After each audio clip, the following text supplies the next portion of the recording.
Hey guys আমি তোমাকে আজকে দেখাবো একটা ছোট্ট আমাদের ব্রিজ। সেই ব্রিজটা আমাদের অনেক ফেমাস ফারাক্কা অ্যান্ড মুর্শিদাবাদের।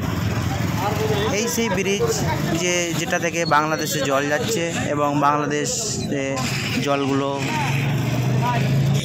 এই ফারাক্কা ব্রিজ থেকে আমাদের প্রচুর পরিমাণে বিদ্যুৎ উৎপন্ন হচ্ছে এবং সেই জল আমাদের হুগলি নদীর তীরে প্রবাহিত হচ্ছে। এই জল আমাদের সুষ্ঠু পরিবেশের জন্য অনেকটা উৎপাদন বলা যায়। এবং এই ফারাক্কা ব্রিজের গেট হচ্ছে 9টা। সেই 9টা গেট দিয়েই কিছু গেটগুলো সরি এগেন ব্রো 109টা। সেই 109টা গেটের মধ্যে কিছু গেটগুলো খোলা থাকে, সেই গেটগুলো দিয়েই জল প্রবাহিত হচ্ছে। ম্যাক্সিমাম 109টার মধ্যে খুব জোর 8টা গেট থেকে 12টা গেট খোলা থাকে, তার বেশি গেট খোলা থাকে না বেসিক্যালি গ্রীষ্মকালে।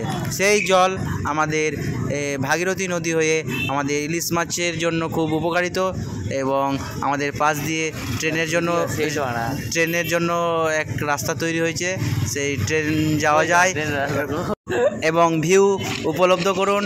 দেখুন কত সুন্দর সেই ব্রিজটা, গেটগুলো কত সুন্দর, কিভাবে জল প্রবেশ করছে। লাভলি, কি দেখতেই মজা লাগছে।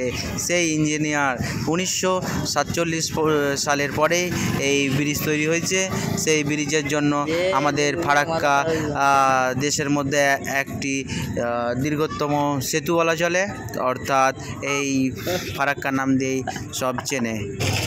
হেই গাইজ, তোমরা যদি তোমাদের ফারাক্কা ব্রিজ দিয়ে কোনো নলেজ থাকে বা কোনো নিজের কোনো থিঙ্কিং থাকে তা অবশ্যই আমাকে কমেন্ট বক্সে জানাবে। এবং ফারাক্কা ব্রিজের যেসব তৈরি করেছে তাদের যে শ্রমিকের নামের মধ্যে এক অন্যতম নাম হচ্ছে বিট্টু চক্রবর্তী অ্যান্ড গোপাল চক্রবর্তী। এই দুইজন অন্যতম একজন।